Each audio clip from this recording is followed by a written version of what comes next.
तो दोस्तों आज हम देखने वाले हैं यूनिट एंड डायमेंशन। सबसे पहले तो मैं आपको इस कोर्स के बारे में थोड़ा सा बताना चाहूँगा। जो ये कोर्स है ये बूस्टर डोज के नाम से मैंने एक कोर्स बनाया है और जिसके जो लेक्चर्स हैं वे धीरे धीरे आते जाएंगे एक के बाद एक। चैप्टर वाइज ये कोर्स होगा। जैसे पहले जो है यूनिट एंड डायमेंशन आएगा, उसके बाद वेक्टर आएगा, उसके बाद 1D मोशन आएगा एंड सो ऑन। अगर मैं बात करूँ इस कोर्स की, कौन कौन इस कोर्स को देख सकता है, तो प्राइमरीली जो लोग रिवीजन करना चाहते हैं वे लोग तो इस कोर्स को देख ही सकते हैं, क्योंकि इस कोर्स को मेनली बनाया ही गया रिवीजन के पर्पज से है। लेकिन वे लोग भी देख सकते हैं जिन लोगों को फिजिक्स में बिल्कुल कुछ भी नहीं आता, क्योंकि ऐसा नहीं है कि मैं बहुत ही एडवांस पढ़ाऊंगा इसमें या फिर मैं बहुत ही एडवांस क्वेश्चन कराऊंगा। नहीं, पहले ही लिखा गया important for neat and JEE main, इससे ऊपर का इसका लेवल नहीं जाएगा। और दूसरी बात यह है कि मैंने इस कोर्स में थ्योरी को मिनिमम रखने की कोशिश की है। इतनी थ्योरी मैं बस आपको इसमें बताऊंगा जिससे आप क्वेश्चन कर पाए, उससे ज्यादा कुछ भी नहीं। रीड एनसीईआरटी फॉर थ्योरी, जैसे कि यहाँ पे लिखा हुआ है। आपको अगर थ्योरी पढ़नी है तो आपको एनसीईआरटी को रीड करना चाहिए। एनसीईआरटी की जो थ्योरी है वो मोर देन सफिशिएंट होती है किसी भी कॉम्पिटिटिव एग्जाम के लिए। तो चलिए शुरू करते हैं बिना किसी देरी के आज के इस पहले चैप्टर को। तो सबसे पहला जो इस चैप्टर में आता है वो आता है यूनिट, क्योंकि इस चैप्टर का नाम ही है यूनिट एंड डायमेंशन। तो यूनिट क्या होता है, तो उसका अगर मैं डेफिनेशन पढ़ूं, to measure any physical quantity we need unit. Example 5 metre. लेकिन इस यूनिट की जरूरत क्यों पड़ी? लेट सपोज आप किसी एक शॉप पर गए, शॉप पर वायर वाली शॉप पर आप गए, आपने बोला कि भैया मुझे 5 वायर दे दो। तो सामने वाला बंदा क्या देगा? कुछ भी नहीं, उसे नहीं पता 5 वायर क्या होता है क्या नहीं होता है। आपको बताना पड़ेगा कि आपको 5 मीटर वायर चाहिए, 5 किलोमीटर वायर चाहिए या फिर 5 सेंटीमीटर वायर चाहिए। सो आई होप कि आपको क्लियर हो गया होगा कि यूनिट की जरूरत हमें क्यों पड़ी। मेजरमेंट के लिए यूनिट की जरूरत पड़ी। अब यूनिट भी 2 टाइप्स की होती है, एक होता है फंडामेंटल यूनिट, एक होता है डेरिवेटिव यूनिट। देखिए, जब यूनिट को बनाया जा रहा था तो उस टाइम पे क्या था, लोगों ने एज्यूम किया कि हम इसको ऐसे मेजर करेंगे। जैसे लोगों ने एज्यूम किया कि हम जो लेंथ है उसको मीटर में मेजर करेंगे। कुछ लोगों ने एज्यूम किया नहीं हम तो इसे सेंटीमीटर में मेजर करेंगे। कुछ लोगों ने एज्यूम किया नहीं हम तो इसे फुट में मेजर करेंगे। तो इस हिसाब से बहुत सारे सिस्टम बनते चले गए। जैसे एमकेएस बना, सीजीएस बना, एफपीएस बना, क्योंकि जो लोग थे वे एक दूसरे से बहुत दूर थे, वे एक दूसरे को जानते नहीं थे, तो खुद लोगों ने अपने अपने सिस्टम बनाए। तो उन सिस्टम में एक प्रॉब्लम थी कि जब ये लोग एक दूसरे से मिलते थे, एक बोलता था 1 सेंटीमीटर, दूसरा बोलता था 1 मीटर, तो पहले वाले की बात दूसरे को समझ नहीं आ रही है, दूसरे वाले की बात पहले को समझ नहीं आ रही है। तब एक ऐसा ही यूनिट लाया गया, एसआई यूनिट। इसने बोला भाई हम आपकी प्रॉब्लम को सोल्व करते हैं।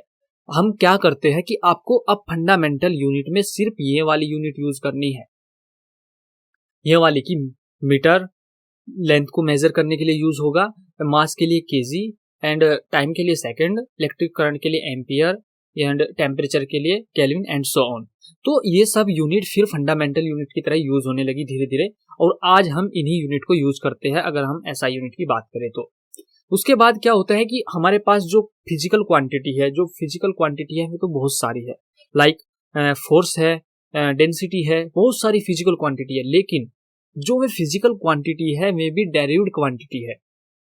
क्या मतलब डेरिव्ड क्वांटिटी? जैसे न्यूटन हो गया, न्यूटन मतलब फोर्स की यूनिट।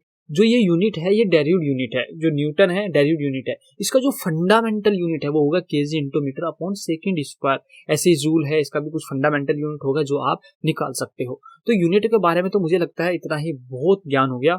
आगे हम इसके बारे में इसी चैप्टर में आगे की स्लाइड में 1-2 क्वेश्चन देखेंगे, तब आपको और ज्यादा क्लियर हो जाएगा। बस आपको ये याद रखना है कि फंडामेंटल यूनिट होता है, डेरिव्ड यूनिट होता है, और एक और होता है सप्लीमेंट्री यूनिट। सप्लीमेंट्री यूनिट होता है जैसे रेडियन हो गया, स्टेरेडियन हो गया। सप्लीमेंट्री यूनिट में होती है जिनकी डायमेंशन नहीं होती। हम आगे बात करेंगे कि डायमेंशन क्या होता है।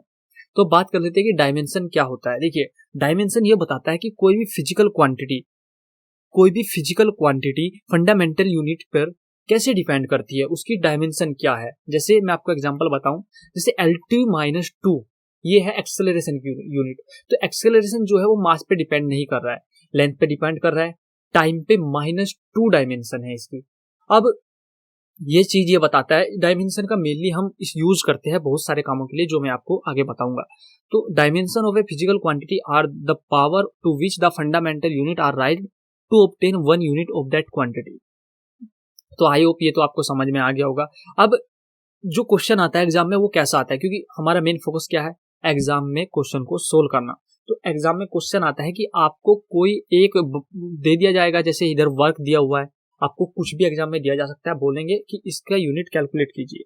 कैसे करेंगे? देखिए, आप जितने भी फॉर्मूले हैं, जितने भी फिजिकल क्वांटिटी है, सबकी यूनिट या फिर सबका डायमेंशन फॉर्मूला याद नहीं कर सकते। तो सिर्फ आपको याद क्या करना है, ये वाले यूनिट या ये वाले डायमेंशन याद करने हैं, केवल ये 1 2 3 4 5 6 6 होते हैं, ये आपको याद करना है। और अमाउंट ऑफ सब्सटेंस शायद ही कभी यूज हो। अगर मेरे को वर्क की डायमेंशन निकालनी है तो मैं कैसे निकालूंगा? तो सिंपल है, सबसे पहले वर्क को इसकी फंडामेंटल यूनिट में तोड़ दीजिए, इसको एट द एंड तोड़ते जाइए। जैसे मैं आपको एग्जांपल, वर्क को मैं W से रिप्रेजेंट कर रहा हूँ। वर्क क्या होता है? Force into displacement. फोर्स को मैं क्या लिख सकता हूँ? Mass into acceleration into the same रहेगा, equal to mass into acceleration को क्या क्या लिख सकता हूँ? V/T into D. अभी मैं और कर देता हूँ, मास इनटू V को मैं क्या लिख सकता हूँ? D/T, तो T इनटू टी एक और हो गया, इनटू डी। तो अभी देखिए, जो M है, मास है, मास के लिए M है, D डिस्टेंस है या डिस्प्लेसमेंट पे डिस्प्लेसमेंट है। एक्चुअल में है क्या? ये लेंथ है। एक्चुअल में क्या है? ये लेंथ, ये भी लेंथ है। T टाइम है, तो टाइम के लिए पता है M, D into D square हो जाएगा, इसलिए L स्क्वायर हो गया इसके लिए। अब ये T इंटू टी स्क्वायर हो जाएगा, ये नीचे है, नीचे T स्क्वायर होगा, ऊपर T-2 हो जाएगा। तो ये हो गई मेरी वर्क की यूनिट, सॉरी वर्क की डायमेंशन। तो ये वर्क की डायमेंशन होती है, मास में 1 होता है, लेंथ में 2 होता है और टाइम में -2 होता है। तो अभी मैंने इसके लिए क्या किया है, प्रैक्टिस के लिए कुछ क्वेश्चन यहाँ पे दिए हुए हैं, आप इनको ट्राई करिए। और अगर आपसे नहीं हो रहे हैं तो आप इस वीडियो को फिर देखिए, पहले पॉज करके ट्राई कीजिए, और अगर हो जाते हैं तो बहुत अच्छी बात है, अपना आंसर मैच करा लीजिए। अगर नहीं होते हैं तो आप इधर से फिर देख सकते हो। पहला क्वेश्चन है, the dimension formula for the coefficient of viscosity of a liquid is. Coefficient of viscosity ईटा से हम इसे रिप्रेजेंट करते हैं। अभी देखिए, मैं आपको एक हिंट देना चाहूंगा यहाँ पर, जो कि बहुत बहुत इंपॉर्टेंट है इस टाइप के क्वेश्चन को सोल्व करने के लिए। क्या है कि अगर आपको किसी भी क्वांटिटी का, किसी भी फिजिकल क्वांटिटी का डायमेंशन फॉर्मूला निकालना है, तो एटलीस्ट आपको एक फॉर्मूला पता होना चाहिए, एटलीस्ट एक। अब कई बार क्या रहता है कि क्वेश्चन में दिया रहता है, गिवन रहता है, कई बार ऐसा रहता है कि क्वेश्चन में गिवन नहीं रहता है, तो आपको एटलीस्ट फॉर्मूला कोई भी याद हो आपके। जैसे हमको पता है कि स्टोक फॉर्मूला होता है F equal to 6 pi eta r v, बस यहीं से निकल जाएगा मेरा ये इसका फॉर्मूला। जैसे F ईटा क्या हो जाएगा? ईटा हो जाएगा F अपॉन आर वी। मैंने 6 पाई को क्यों छोड़ा?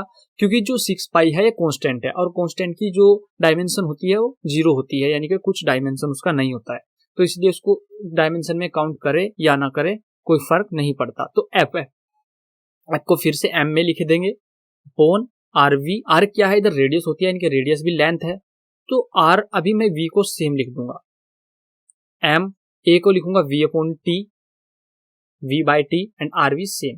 अभी आप ध्यान से देखेंगे, इस V से V कैंसिल हो गया, M/T R। अभी आपके पास ऊपर M बचा, नीचे T बचा और एक R बचा, यानी कि ऊपर M, अगर मैं डायमेंशन रखूं T एंड L, तो क्या आ गया finally? M-T-1 L-1। I hope आपको समझ में आ गया होगा। तो आप देख सकते हैं कि इसमें से कौन सा आंसर हमारा बनता है, पहला B बन जाता है, M L-1 T-1। I hope कि आपने पहले ही सोल्व कर लिया होगा, क्योंकि ये इतना डिफिकल्ट क्वेश्चन तो बिल्कुल भी नहीं है। नेक्स्ट, तो the dimension formula of density, तो मैं इसको डायरेक्ट फॉर्मूला लिख देता हूँ, मास अपॉन वॉल्यूम, सबको पता होगा मास। अब वॉल्यूम क्या होता है? Length into width into height, लेकिन अगर आप एक्चुअल में देखें ना तो सारी ये लेंथ ही है, तो L³ हो जाएगा, ML-3। तो इसके लिए कौन सा आंसर मेरा आ जाएगा? जो भी ये होगा A। अब third question, the dimension formula for work और एनर्जी। अभी ये हमने थोड़ी सी देर पहले किया है, यहाँ पे देखिए, ये यहाँ पे किया है, आप इसे खुद से ट्राई कीजिए, हो जाएगा। अब एक चीज यहाँ पे इस क्वेश्चन से आप सीख सकते हैं कि डायमेंशन फॉर्मूला वर्क और एनर्जी का सेम होता है। The dimension formula for power, तो पावर क्या होता है? पावर होता है P equal to work upon time, work per unit time. तो इसका हमने अभी कैलकुलेट किया है, वर्क का ML² T-2, थोड़ी देर पहले कैलकुलेट किया था, T नीचे आ जाएगा। जब आप प्रैक्टिस करोगे तो आपको ऐसे ही याद हो जाएंगे बहुत सारे डायमेंशनल फॉर्मूले, तो जैसे मुझे याद है। तो m l square t minus 3, देखिए कौन सा पड़ता है, तो इसका हो गया b। नेक्स्ट चलते हैं, the dimension of gravitation constant g in the universal law of gravitation. देखिए ये थोड़ा अच्छा क्वेश्चन है, कैपिटल G का मेरे को डायमेंशन निकालना है यहाँ पे। तो एक फॉर्मूला हमारे पास होता है F equal to G m1 m2 upon d square, d जहाँ पे डिस्टेंस होती है यानी कि लेंथ होती है। तो अभी आप सोचेंगे कि मैं डायरेक्ट फॉर्मूले लिख रहा हूँ, मैं कुछ भी एक्सप्लेनेशन नहीं कर रहा हूँ। दरअसल ये चैप्टर ही एक्सप्लेनेशन का नहीं है। जब हम फोर्स पढ़ेंगे, ग्रेविटेशन एक चैप्टर होता है वो पढ़ेंगे, उस सब में फॉर्मूला डिस्कशन किया जाएगा। यहाँ पे तो इससे हमें सिर्फ ये देखना है कि हम इसका डायमेंशन कैसे निकाले, जी का जो डायमेंशन है वो कैसे निकाले। तो देखते हैं इसका डायमेंशन इक्वेशन कैसे निकलता है। तो डायमेंशनल फॉर्मूला निकालने के लिए सबसे पहले हम क्या करेंगे, जी को ऐसे लिखेंगे F into D square upon m1 m2 लिख सकते हैं। एफ का अगर आप डायरेक्ट लिखना चाहे तो लिख सकते हैं, लेकिन मैं इसको m में कर देता हूँ, upon D square upon m1 m2। अब एक चीज देखें, इधर भी m है इधर भी m है, मास है, m1 m2 से फर्क नहीं पड़ता, ये भी मास है ये भी मास है, तो इससे ये कट जाएगा।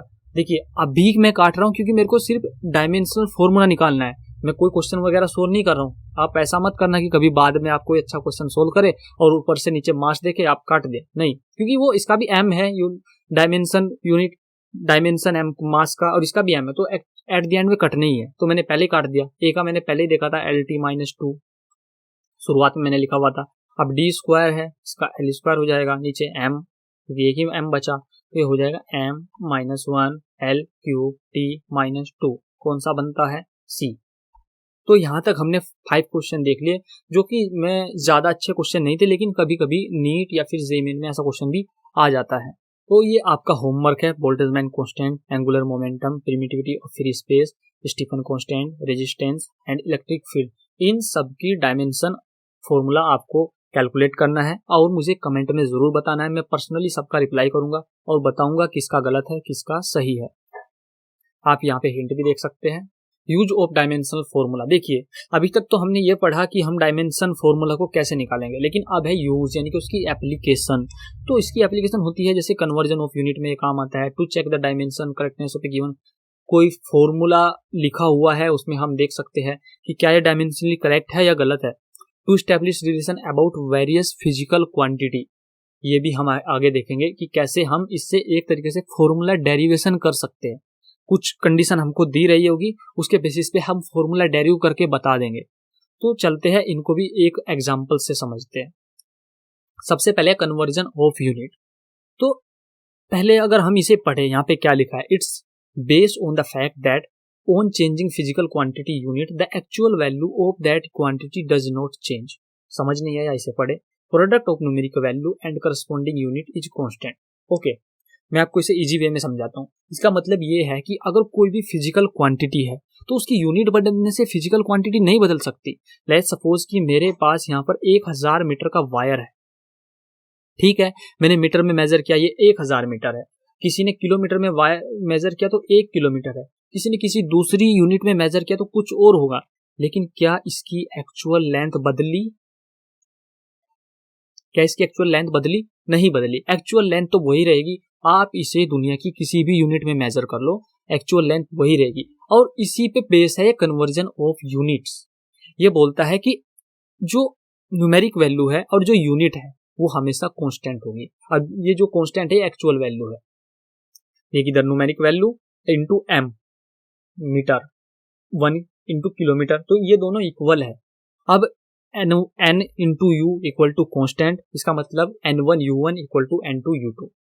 ये तो सिंपल है, समझ आ रहा होगा।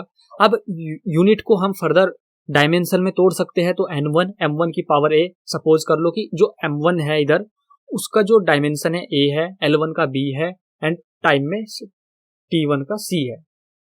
सेम ऐसे ही सपोज किया इधर। नेक्स्ट चलते हैं।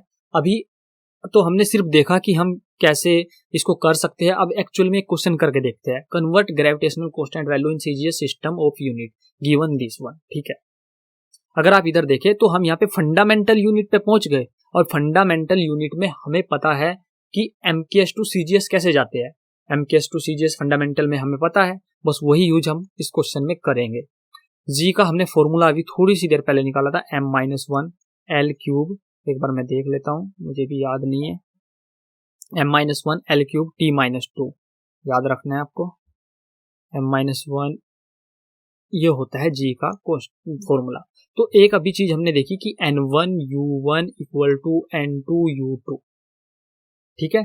तो N1, अगर मैं इसे थोड़ा सा इधर लिखूंगा लेफ्ट में, N1 U1 में मैं पूरा फॉर्मूला लिख देता हूँ डायमेंशन वाला, M1 क्योंकि ये U1 है तो इधर इसलिए आएगा M1 -1 L1 cube T1 square equal to N2।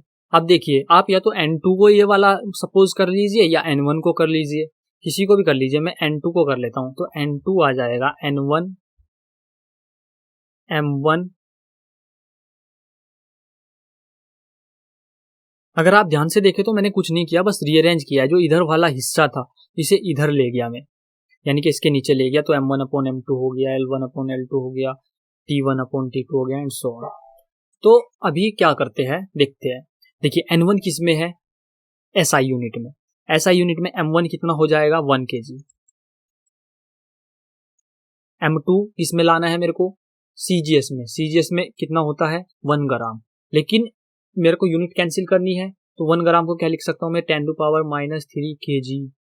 Same L1 1 metre, L2 10⁻² metre, क्योंकि L2 एक्चुअल में CGS में है, लेकिन मैं उसको मीटर में कन्वर्ट कर ले रहा हूँ क्योंकि मुझे फंडामेंटल यूनिट का पता है कि कैसे कन्वर्ट होती है। इसमें इसका नहीं पता है मुझे पूरे का, बट फंडामेंटल यूनिट का पता है, तो मैंने फंडामेंटल यूनिट के बेसिस पे ही इसे कन्वर्ट कर लिया। तो सिंपल रखते हैं, मैं N1 की वैल्यू नहीं रखूंगा अभी भी, M1/M2। अब आप बोलोगे आपने टाइम क्यों नहीं लिखा, क्योंकि टाइम में इधर भी सेकंड होता है, इधर भी सेकंड होता है, यानी कि CGS MKS दोनों में ही टाइम में सेकंड ही रहता है, तो इससे कोई फर्क नहीं पड़ता। तो M1/M2, तो जब मैं 1/10⁻³ करूंगा तो ये बन जाएगा 10⁻3। L1/L2 जब मैं करूंगा 1/10⁻², तो ये बन जाएगा 10⁻2 और 3, और इसको मैं छोड़ देता हूँ क्योंकि ये 1 ही है ऑब्वियसली। N1 इंटू, तो ये हो गया 10⁻3, यानी कि 10⁻3 इंटू -1 10⁻³ एंड 10⁻6, तो ये आ गया N1 इंटू 10⁻3, ये इसका आंसर है। यानी कि जो भी N1 है उसमें 10⁻3 की मल्टीप्लाई कर दो और वो CGS में बदल जाएगा। सिंपल, बस इतना ही। तो बेसिकली हमने यहाँ पे क्या किया, कुछ नहीं किया। जो इसकी हमें डायमेंशन है, जो डायमेंशन फॉर्मूला है, वो हमें याद होना चाहिए। याद नहीं है तो कोई बात नहीं, हमें एटलीस्ट निकालना आना चाहिए कि हम ग्रेविटेशन का डायमेंशन फॉर्मूला कैसे कैलकुलेट कर सकते हैं। तो जैसे हमने पीछे कैलकुलेट किया था, हमें भी याद नहीं था, पहले हमने कैलकुलेट किया, उसके बाद यहाँ पे रखा, और ऐसे ऐसे कुछ स्टेप है, इनको करके हम इसको आराम से बदल दिया। तो आ जाएगा ये 10⁻8 हो जाएगा बस यहाँ पे, और N2 मेरा आ जाएगा जो कि CGS में होगा। नेक्स्ट, कन्वर्ट जूल टू अर्ग। देखिए, जो जूल होता है, जिसे नहीं पता मैं बता दूं, जूल होता है SI यूनिट, और जो अर्ग होता है वो होता है CGS यूनिट वर्क का। तो अर्ग होता है CGS। तो मुझे बताना है कि 1 जूल में कितना अर्ग होगा, ऐसा कुछ करके क्वेश्चन है। तो इसका जो डायमेंशन होता है, W का डायमेंशन, अगर मैं इसका डायमेंशन लिख रहा हूं मैं, ML² T-2 होता है, जो हमने पहले कैलकुलेट किया था। N1 इंटू क्या, ML² T-2, मैं डायरेक्ट लिख रहा हूं 111 इक्वल टू N2 L² होगा ML² T-2, एंड इधर भी 2 2 2, सेम वही करेंगे M1/M2, एंड T1 को मैं छोड़ देता हूँ। देखिए T1 T2 को मैं क्यों छोड़ रहा हूँ, क्योंकि वो सेकंड रहता है, मैंने पहले भी आपको बताया। तो इधर भी सेकंड रहेगा और नीचे भी सेकंड रहेगा, तो CGS और SI में कोई फर्क नहीं है इसमें, बाद में वो कट जाएगा, एक ही आ जाएगा। जो इफेक्ट डालेंगे ये दोनों ही डालेंगे। तो हम इसे लिख लेंगे N1 M1 कितना होता है SI में M1 होता है 1 kg, नीचे वाला सिमिलरली M2 10⁻³ kg, एंड जैसे हमने पीछे किया ऐसे ही हम यहाँ पे कर लेंगे -3 इंटू 1/10⁻², तो फाइनली आ जाएगा N1 × 10⁷ अर्ग, ये आ जाएगा N2। तो आई होप कि आपको ये भी आ गया होगा कि आप जूल को अर्ग में कैसे कैलकुलेट कर सकते हो, एक जूल में कितना अर्ग होता है। अभी क्या करना है, हमने ये तो देख लिया कि हम किसी भी क्वांटिटी को कैसे उसके यूनिट को चेंज करेंगे, एमकेएस से सीजीएस में जाएंगे, एसआई से सीजीएस में जाएंगे। अब देखेंगे to check the dimension correctness of a given physical quantity और फॉर्मूला। लेकिन रुको, उससे पहले हमें कुछ चीज सीखना बहुत ज्यादा जरूरी है। क्या? इसके लिए कुछ रूल होते हैं जो डायमेंशन में हम यूज करते हैं। पहला रूल होता है कि rule for addition and subtraction, कि जो सेम डायमेंशन की क्वांटिटी को ऐड एंड सब्सट्रैक्ट किया जा सकता है। मैंने क्या बोला कि अगर a + b लिखा है, इसका मतलब a एंड b की जो डायमेंशन है वो सेम है। a - b लिखा है उसमें भी। For a valid formula, the dimension on the left hand side of the equation must be equal to the dimension of the right hand side of the equation. Let's suppose मैं कोई एक फर्जी formula लिखता हूँ y = x + 2, जिसमें y भी distance है, x भी डिस्टेंस है, तो इसकी जो डायमेंशन है वो इधर वाले की पूरे की डायमेंशन के इक्वल होना चाहिए, तभी ये फॉर्मूला वैलिड है, अदरवाइज ये फॉर्मूला वैलिड नहीं होगा। तो पहले इससे रिलेटेड कोई क्वेश्चन देख लेते हैं। आपको ये क्वेश्चन को इंपॉर्टेंट नोट कर लेना चाहिए, क्योंकि इस टाइप के जो क्वेश्चन है में एग्जाम में कभी भी आ सकते हैं। तो p = b - x² p दिया हुआ इसने पावर, x दिया हुआ इसने डिस्टेंस। तो अभी x डिस्टेंस है, मैंने अभी पढ़ा है कि एडिशन एंड सब्ट्रैक्शन का रूल ये कहता है कि दो अगर क्वांटिटी जुड़ रही है या घट रही है तो उनकी डायमेंशन क्या होगी? सेम। अब ऊपर वाली तो घट रही है, तो यानी कि b और x² की डायमेंशन सेम होगी, तो b की क्या हो जाएगी? L²। सिंपल, क्योंकि x क्या है? लेंथ, डिस्टेंस है, तो b की तो निकल गई। अब एक चीज और मैंने पढ़ा, क्या? हैंड साइड की डायमेंशन राइट हैंड साइड के इक्वल होगी, तो मैंने इसकी कैलकुलेट की थी, पावर की m² t - 3 = होगा इस वाले की पूरे की यूनिट b - x²। अब b की ऊपर वाले की पूरे की यूनिट क्या है? L², क्योंकि यूनिट ये डायमेंशन, क्योंकि जो डायमेंशन है वह घटती या जुड़ती नहीं है, वह डायरेक्ट एक लिखी जाती है। जैसे इसकी भी L², इसकी भी L², यानी कि ऊपर वाले की पूरी की L² है, ये दोनों की इक्वल है, b की और x² की इक्वल है, तो ऊपर वाले की पूरे की L² है। नीचे वाले की क्या होगी? AT, a × टाइम का t। यहाँ से आप a की कैलकुलेट कर सकते हैं, L²/a, एंड ये सब मैं नीचे लेकर जाऊंगा ऐसे ऐसे करके, तो m L² t - 3। तो यहाँ से ये a हट जाएगा, यहाँ पे t रहेगा, तो यहाँ से आप कैलकुलेट कर सकते हो। या m भी ऊपर चले जाएगा, L² से L² कैंसिल हो जाएगा, एंड तो आ जाएगा m - 1 एंड t - 2 होएगा, क्योंकि एक तो ऑलरेडी t का इक्वल हो गया, तो ऊपर जाके t²। हो सकता है कि मेरे कुछ क्वेश्चन में आपको कैलकुलेशन मिस्टेक मिल जाए, बट आप मुझे ये चीजें कमेंट में बता सकते हो, क्योंकि अभी मैं इस फील्ड में बहुत नया हूँ यार, टीचिंग में। तो ये चीज होना, मतलब कैलकुलेशन मिस्टेक होना बहुत ज्यादा ऑब्वियस है।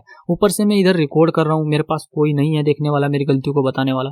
तो प्लीज यार आप इस चीज को देखें और आप मुझे कमेंट में बताएं। मैं अब इन चीजों को सुधारने की बहुत ज्यादा कोशिश करूंगा।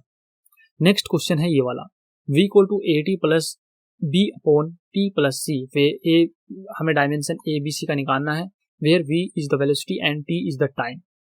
तो सबसे पहले एक चीज देखें, ये वाला ऐड हो रहा है AT आपको इसमें b/t + c में, यानी कि इसका डायमेंशन और इसका डायमेंशन सेम होगा, और इन दोनों का डायमेंशन एक होगा, यानी कि v के इक्वल होगा, तो AT का जो डायमेंशन होगा वो v के इक्वल होगा।